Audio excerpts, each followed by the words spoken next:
Hello, everyone, and welcome back to another episode of Talks to Go. Happy Wednesday, everyone. How are you doing? I'm doing okay. I know the last time we did this, we said we were going to have I think, a guest this week. Yep, And possibly. due to some unforeseen, I don't know how we can describe it. Just due to some complications. Yeah, complications. Nothing crazy. Yep. That didn't happen. We're hoping, that those particular guests will be with us soon. Yep. In fact, we know they will. Yep. So just hang with us, and they will make their appearance. We promise. But the last time, or maybe it was after that, but I think the last time we dropped an episode, and we were in the middle of our vacation on South Carolina. So if you haven't listened to that episode, we kind of recap and it's a audio only episode. We didn't put a video out or YouTube out there. So yeah, that was the last episode. Whoa. That was the last episode we dropped, was from South Carolina, and we had a really great time on that trip for the rest of the time. I think that was before our South Carolina hospital incident or urgent care incident happened, which we didn't. Did we talk about that? No, we didn't, because Are we going to talk about that? I feel like we should briefly mention it. Okay, you can do it. You can do the honors. Okay, so our family cannot go on vacation without one of us going to the hospital, the emergency room, urgent care, the and doctor. I will admit, guilty as charged. It's normally me. You carry the highest percentage I'm in the lead. Those visits. I'm in the lead. On vacation. I think I'm at 0. Yeah, either 0 or No, I'm at 1.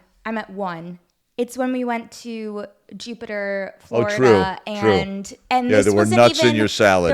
I'm allergic to nuts. I Right. think I've mentioned this before. They put macadamia nuts in a lobster roll. Who does that?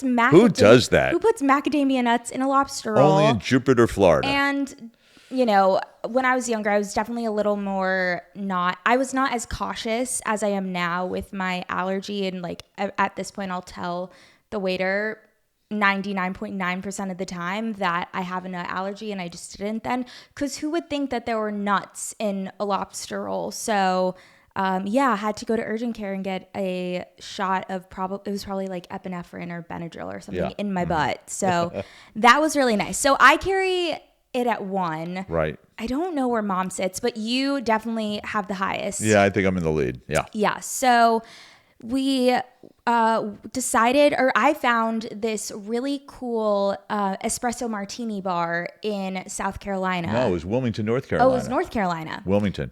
Okay. Yeah. So it would have happened before we recorded, but we just didn't bring it up. Yeah. So we're going to talk about it now. Yep.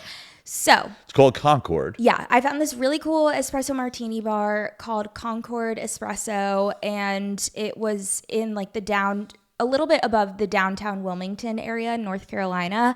And what was cool about this espresso bar is that they had a backyard area where they had all of these different little fire pits. Yeah, mini fire pits. And you could roast marshmallows, and I thought that was really cool. Well, and for the purpose of making s'mores, right? Yeah. Yeah, exactly. Right. So they would give you the graham crackers, the chocolate, they give you the a little marshmallow. kit, a s'more a little kit. s'mores kit. Right. And so I thought I had made a reservation for outside, where it's this beautiful place. And long story short, we ended up being able to sit outside, but I didn't realize that I had initially made a reservation for inside. Right. So we go inside, and it's this small little table. It should only fit 2 people, but obviously we're 3 people.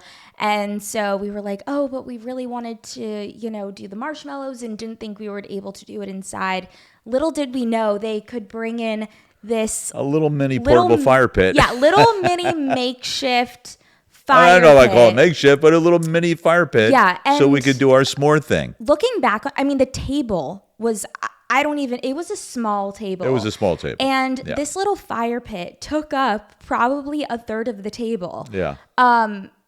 So, and we were indoors. So thinking back now, it was kind of dangerous. I would say a little bit, yeah. A little bit dangerous. Yeah. Plus, I think the table was a little wobbly too. And we ordered a bunch of espresso martinis. Let's say this. If you're with the Wilmington Fire Department, don't listen to this. Don't listen. Yeah. Turn it off now. Yeah. But you and Mom tried your first ever espresso martini. True. I'm not a martini. I'm not really a hard liquor drinker. Yeah. But what were your thoughts on the espresso martini? They were interesting. They were good. Would you get it again? Probably not. Okay, fair enough. Yeah, one and done. Yeah. I'm primarily a beer guy. Yeah. Yeah. I occasional glass of wine, but primarily beer. Yeah. Yeah. But hard liquor, no, not really. it was nice because you could order a flight of martinis. So they had like 3 different types of martinis. And we ordered a tiramisu espresso martini, which was really good. In fact, the only time I really ever have a mixed drink will be at a wedding. A wedding. What's your go-to order? And it's nothing exotic. It'll either be a vodka tonic, or I think it's called a Greyhound. It's vodka and grapefruit juice. Oh. Yeah. Okay. I think it is. See, that's how. Well, I'm boring too, how much of a novice I am. So we're going to our cousin's wedding this Saturday night. Yeah, okay, so, and I will have one of those drinks. Yeah. Yeah. And I order a vodka cran typically at a wedding, which is really boring. Yep. But anyway, going back to our story, let's stay on track here. Right. So the fire pit comes out, and it happened so quickly. I don't even know what happened. But my mom, they gave you like little sticks that you could put these big square marshmallows on. Skewers. Yeah. But yeah. And so my mom was roasting the marshmallow, going about her business. My mom and I don't like to overly roast our marshmallows. We like it lightly toasted. Mm-hmm. Just a little bit of like crackle around the outside of a marshmallow. I don't like it full burnt. Right. And then. But these were not, to your point. Yeah. I'm gonna say they were like big 3 by 3. Yeah. 3 by like 3. 2 by 2. No, bigger than 2 by 2. 3 by I'm going to 3. say they were at least 3 by 3 inches, and probably about an inch thick. Yeah. Right? They were thick with 3C marshmallows. Yeah. Like, they were huge. And so then my mom goes to try and make her s'more, and she touches the marshmallow and somehow gets a second-degree burn from the marshmallow. And at first, didn't think much of it. And then as the night progressed, it started blistering. Well, here's the deal. Here's the deal. And I told your mom that night. This is pretty amazing. When I was, I'm going to say 9 or 10, I went to a local day camp where I grew up. Yeah. It was in the town. And one of the things they taught us was how you can distinguish between a first, second, and third degree burn. I've never forgotten that. Yeah. And almost instantaneously, when I saw she got a blister, I said, bingo, you got a second degree burn. Yeah. That's really, a first degree burn, your skin gets red. Not a big deal. Yeah. Okay? Obviously, third degree burns are very serious. Yeah. But second degree, again, you don't want to screw around with it. No. All right? No. So I'll let you continue the story. Well, yeah, I mean, there's not much more to the story. So we end up going to a urgent care. Really looked like we're part of a hospital, I think. It was like attached to a hospital complex. Yeah. And obviously it wasn't anything crazy. No major treatment. Yeah, but somehow we end up in the urgent care again. Not as exotic as me falling off the Eurostar train onto the platform and having to go to an ER in Paris. In Paris. No, that was Yeah, this was definitely a lot more minor on the scale of injuries, but we ended up at the hospital once again. Yep. So that was a trip for sure. Yep. Well, I also this past week I want to reiterate Happy Father's Day. Thank you. Happy belated Father's Day. Thank you very much. And it was a nice one. We had and all the dads out there. Yep. We had a nice brunch. We went out for a very nice brunch locally, and then you and your mother made a very nice dinner. Yep. The crowning touch mostly mom. Mom made the actual dinner portion. Okay, but the crowning touch was the dessert. Yeah. The first time out for the two of you doing this, making homemade tiramisu. and it was.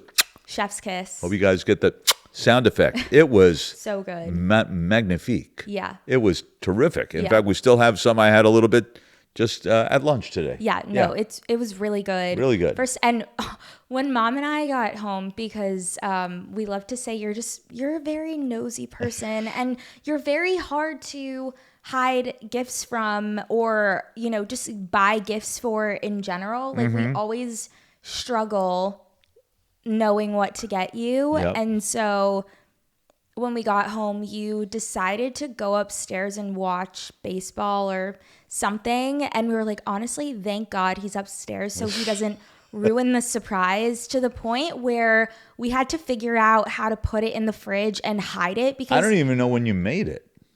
you were upstairs the entire time. Oh, really? Oh, yeah, okay. thank God, because the one surprise, like you already ruined the surprise of the actual But gifts that wasn't my fault. That wasn't my fault. No. It just so happened the Amazon delivery showed up on my phone. I said, oh, you got knives. Yeah, we all share the same Amazon account. We all get notifications on when our packages arrive. So that surprise was ruined. So at least you know that the tiramisu was a surprise. No, so tiramisu, it was wonderful and continues to be wonderful. Yeah, and the Father's Day celebration is going to be continuing, because our actual Father's Day gift, like our actual gift for you, is that we're going to go see Hamilton on Sunday. This coming Sunday, and I'm so excited.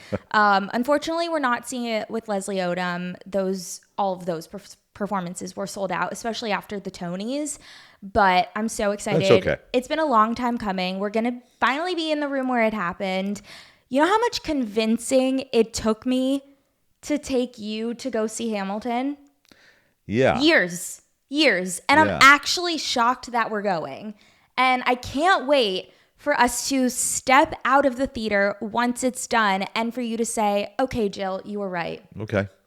I will say this. I will never forget. This is obviously when it first debuted on Broadway. Yeah. Your mom and I went to a friend's birthday party. And at that party, obviously, were a bunch of our friends. And one in particular came up to me and said he had just seen Hamilton. Yep. And that he would go see it again and pay anything. Mm-hmm. And I'll never forget, he said, I would pay anything to see it again. Yep. That is an endorsement. Mm-hmm. But still, you were never interested. The thing is, and this is my ignorance, and I'll call it nothing but that, I thought all of the music was rap or hip hop, call it whatever you want. Yeah. Okay. Yeah. Obviously, I was wrong, misinformed, because one day I just was playing the soundtrack. I decided to play the soundtrack in the car, and you were like, "Oh, what is this from?" And I go, "It's from Hamilton." And you go, "Oh, they're singing?" And I literally roll my eyes to the back of my goddamn head. And I said, yeah, of course they're singing in Hamilton. It's not just rap. And I've been trying to tell you that I know you would like it, because you are very much like into history and are a history buff and like that kind of stuff. And like when there's history involved in things and in art and culture. And for the longest time, I was like, I know you would like Hamilton. And you were like, no, I won't. No, I won't. And now we're finally going. We'll see. We'll let you know next week. I know you're going to like it. Yeah. And I'm like, thank God. Speaking of music, I can just say, I did have a very unusual work experience last week. Yep.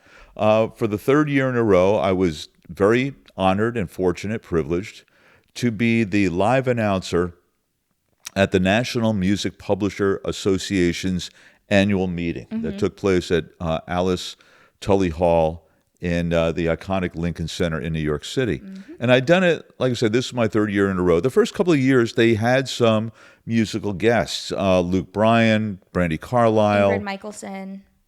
And usually, there were 2, maybe 3 guests at each one of the meetings. Yeah. And it was fine. It was cool.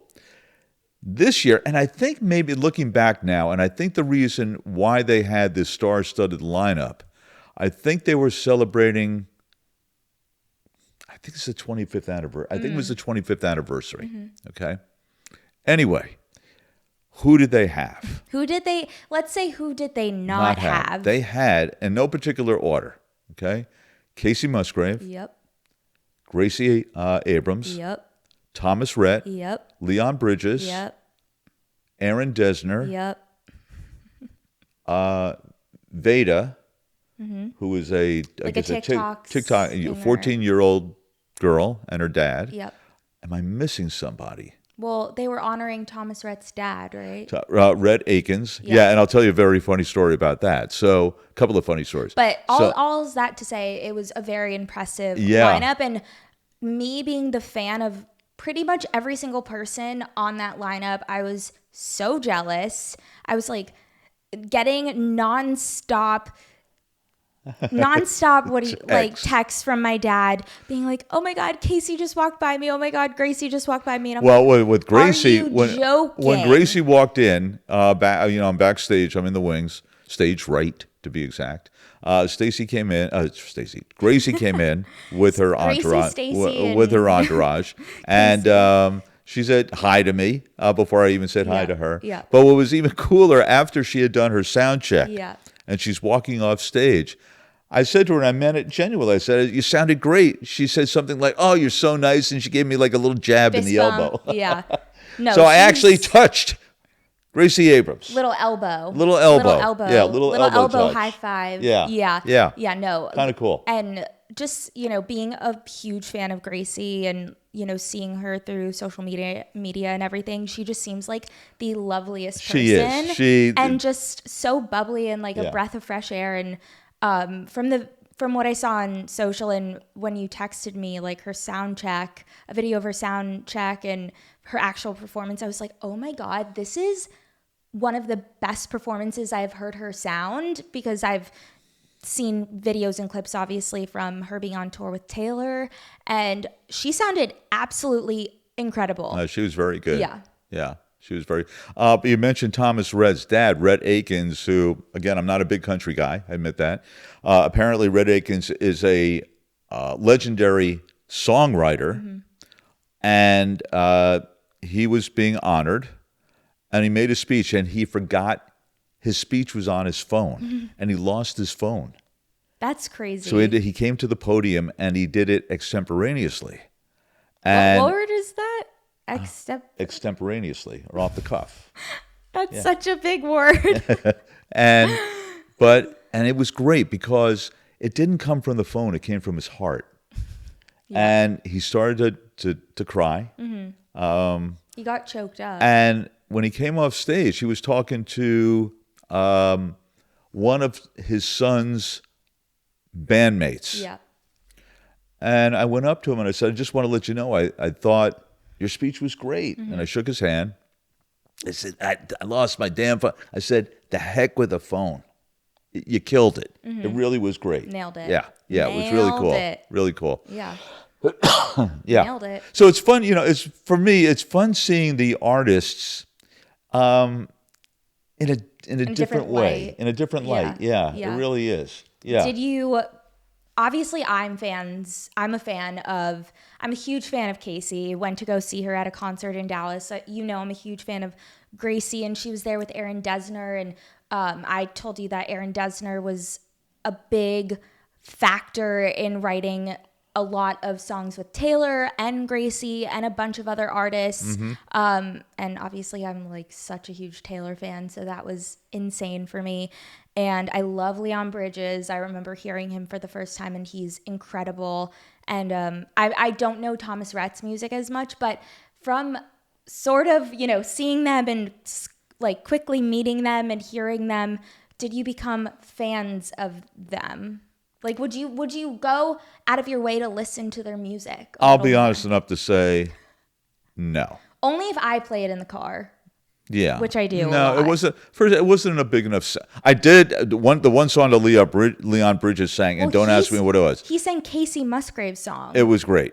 She sang "Lonely Millionaire," which is off of her newest album, and I love that song. It was great. His song in particular, I like Gracie too. Well, they were all good. They were all good, but you mean his cover? Leon's cover of a song. Leon's cover, yeah. look, they're all at the top of their craft. Come on. Yeah, and they're being honored for their And that's what I say. I songwriting. mean, boy, to work and to be able to see that, so cool. I know. Doesn't get better I was than like, that. yeah, my dad's pretty cool. Yeah, I tried to get you in, but It's it just, okay. yeah, It's okay. it wasn't Maybe gonna happen. next time. Yep, maybe next time. Yep. Yeah, so it's been a couple of crazy weeks, and even in the sports world, at the last point in time, we were like midway through Roland Garros and the French Open, and now that's officially over. And I can officially say I did terrible in the freaking bracket that I entered, because I was really gunning for my boy Jack Draper to win, and I knew it was a long shot. Well, we'll give a shout out to the Nothing Major podcast. Yeah, for they were doing the ones who a Roland Garros bracket. Yeah, and I ended up in like 1,100 and something place. that's okay. You had fun. Yeah, right. You had fun. It was really fun. It made me like pay attention to the tennis a lot more, and I think they're going to be doing it for Wimbledon. So leading up, I'm like trying to watch as many matches as possible and see who's currently playing well on the tournaments on grass leading up to Wimbledon, so I can go in with a little more of a thoughtful process of choosing who's going to win certain matches. Well, I must say, as my friend Bruce Beck would have said about the Sinner Alcaraz final, that was a match for the ages. No, it was insane. You know, even if you weren't a tennis fan, if you had to appreciate the stamina, the athleticism. Yeah. It had everything. The drama. I mean, you couldn't write, as they said, if you wrote that script, nobody would ever believe it. No, 100%. You wouldn't believe it. And Alcaraz down 2 sets, had to save 3 championship the first points. time he's ever come back in a final down 2 sets to love. Yeah, Sinner had 3 championship points that he coughed up. Just incredible. Almost 5.5 hours. 1 minute shy of 5.5 hours. No bathroom break. I don't know how these guys do it. No, They were sweating. They were sweating so much, but it didn't even look like they were breaking a sweat at all. Their conditioning is off the charts. Yeah, just off the charts. And to think about it, I feel like a few years ago, Carlos wouldn't have been able to make it through that long of a match, because just a few years back, his cramping was so bad that he had to. But obviously he's rectified worked that. on it, which is very necessary, because the game is only becoming more athletic, more physical, physical. Yeah, exactly. Yeah. I do have a question for you, because I saw Andy Roddick brought up this point. He sort of made a bold statement after the final in Roland Garros, and he put out a statement saying that he thinks that tennis players are the most athletic athletes out of any kind of sport. And after watching the Sinner Alcaraz match, that only further proved his point. Like, I want to get your take on it. And it's so funny, because I even saw, I don't know who these guys were, but I think they're on like an ESPN show or something. They were having a debate whether hockey players or basketball players are more athletic. And one guy said hockey and one guy said basketball. And it's really hard to say what type of athlete is the most athletic. Yeah, that's a tough one. It's comparing apples and oranges and pears and cherries. Like, they're all so different. They all take such a different skill set. Yeah. But what are your initial thoughts? I don't know. On that? Here's the way I look at it. Okay, and this is probably not a good barometer, but put it to you this way: is it more likely? I'm going to take, because I had often heard experts say that basketball player, because running, jumping, shooting, all of that. Okay, but let's assume that for the moment. Okay. Would it be more difficult for a good? Let's take Michael Jordan. Yep. Okay. Yep. I'll take Michael Jordan, Yep. and in his prime. Would Michael Jordan be able to play hockey, tennis better than, and I'll take Roger Federer in his would prime. be in his prime, be able to play basketball? Well, no. Like that's hard. Now there is. I mean, Michael Jordan attempted. The thing is, like, Roger Federer isn't. I don't think he's tall enough to. No, he is. Okay. Sure. Okay. Yeah. And I don't know whether that's a good test. Okay, because we do. I mean, look, there were a handful of basketball players who also played baseball. Dave DeBusschere did it at both the major league and the pro level in the NBA. There was a guy, Chuck Connors, years ago who then became an actor, but he played baseball and basketball. Jordan attempted to play baseball. I remember and that. didn't do very well. Yeah. It's difficult. Russell Wilson. Russell Wilson. Yeah. Exact. John Elway was both a football player. So there are a bunch of guys who, are excellent athletes who can play multiple sports. Right. But you put a tennis, first of all, here's the deal. Getting to serve. I'm going to say that. Off the serve. In his prime, put Michael Jordan across the net take any player today. Yeah. I'm not even going to say Shelton or Sinner, or take a mid-level pro. Yeah. Okay? Who's serving or someone who's ranked out of the top 100. Yeah, who's serving in the one teens. Could Michael Jordan even touch the serve?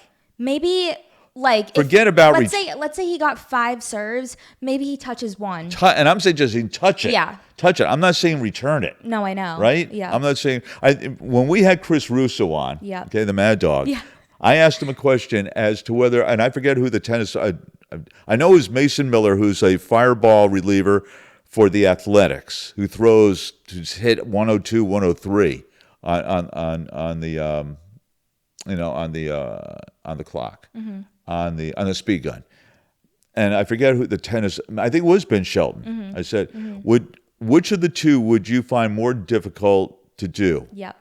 Return a Shelton serve or hit, and I don't recall what his answer was now. Yeah. But I can't, you hear Shelton serving in the 140s. How in God? I know. How in God's name? Forget about returning or it. Or even just chipping it back. How in God's name do these guys even return something that fast? It's crazy. The reflexes, to me, it's remarkable. Yeah. Yeah. So anyway, to get back to the original point, are tennis players the best athlete? I think that's a difficult argument to make. I think they're up there. They're absolutely up there. I think they're absolutely up there. Yeah. Yeah.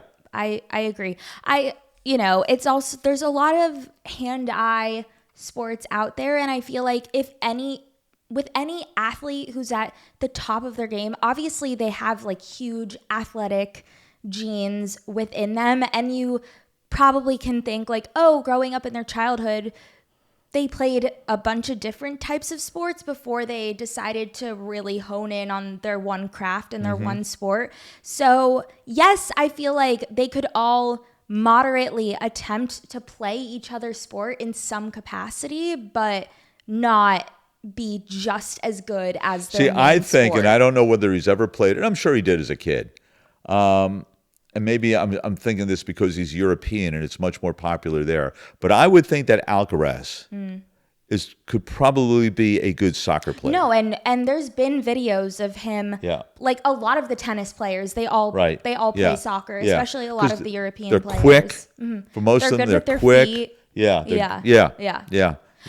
Just growing footwork up in is a big Europe, part of their game. Yeah, right. Football or soccer, right. as we call it here, is a huge part of their culture anyway. So I'm sure a lot of them, grow up looking up to these European football idols and want to play that. And then they're like, well, I'm just better at tennis, Apparently, Sinner was a very good skier. Yeah. Yeah.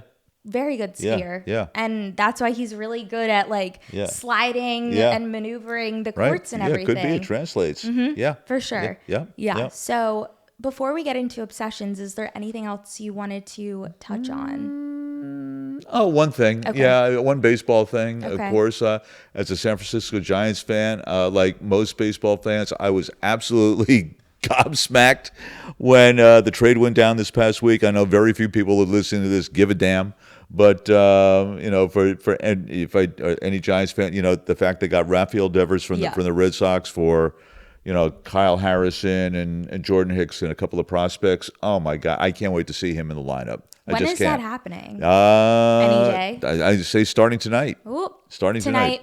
Being Tuesday night. Starting tonight, Tuesday night, he'll be in the lineup without a doubt. Crazy. Now the question is going to become, where does he play? That's because that was the big conundrum with the Red Sox, and that became a whole big deal, and that's the reason, one of the primary reasons why he's no longer with them. But the question is going to be, what is going to, right now, their regular third baseman, Matt Chapman, is out with an injury for a few weeks.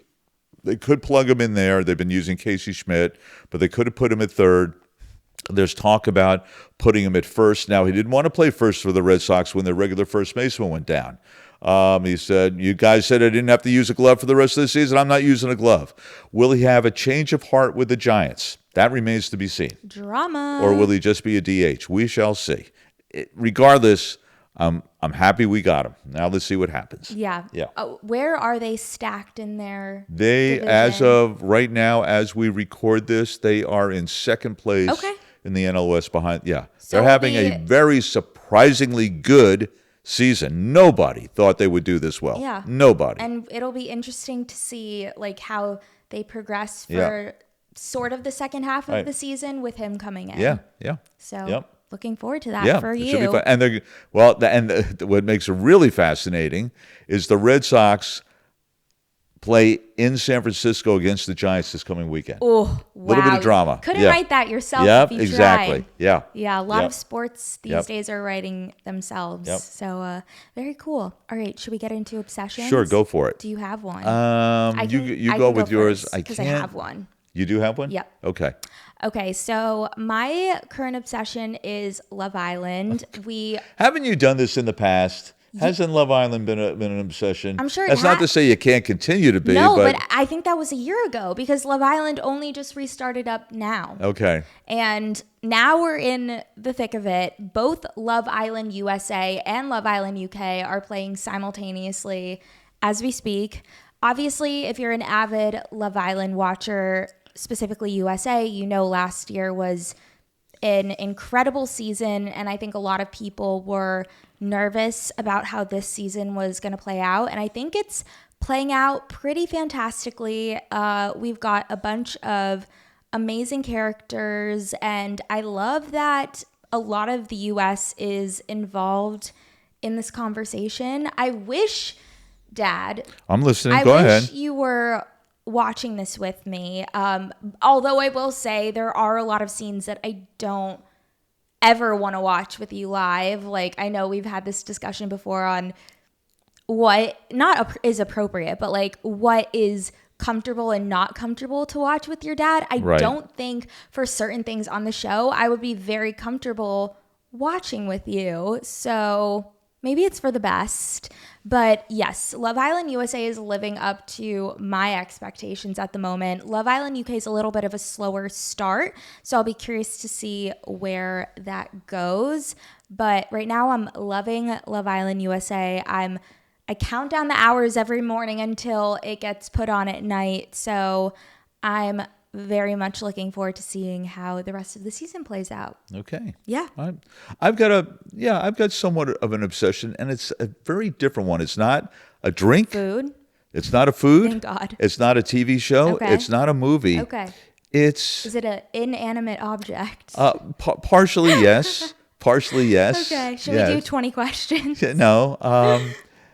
And that is about a month or so ago. I saw an interview, Jesse Cole, who's the founder, I guess you can call him CEO of the Savannah Bananas. Okay.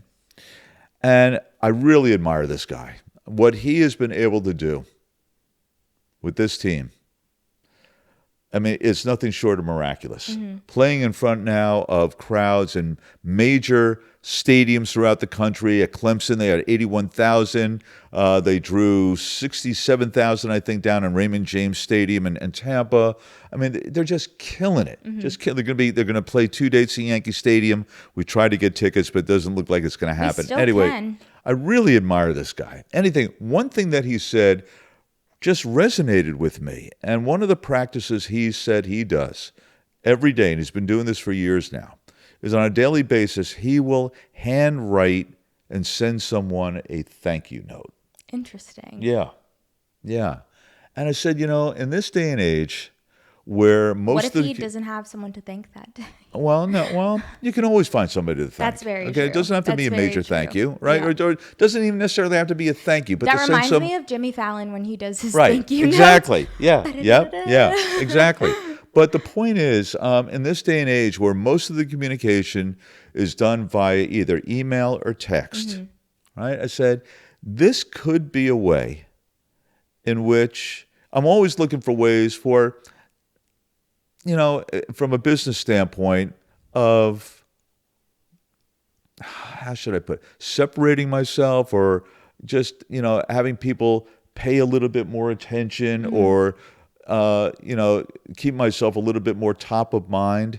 I said, you know what? It's not a major investment and I want to thank you because you designed what I think is a wonderful card that has my logo on it, my email address, and my website. But, it wasn't terribly expensive and it doesn't take a lot of time. And I've been pretty good about doing it some days it just might be one note and that's it. But there have been occasions where I've sent out 10 notes in a day. And whether ultimately it will register and make a difference, I don't know.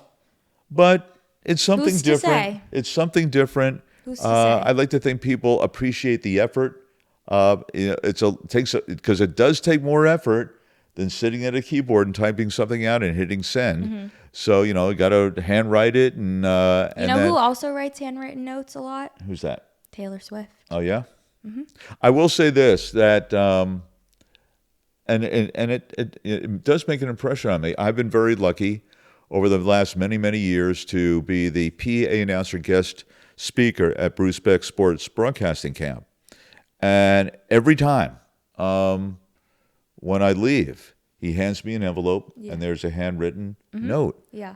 And, no, there's definitely something and to say in about turn, a handwritten note. I sent him a note because I worked with him last week and I just wanted to thank him for including me in his projects. Yep. And he texted me back. He said, "Thank you for the beautiful note." So there you go. So, you never know. Remember when pen pals used to be a thing?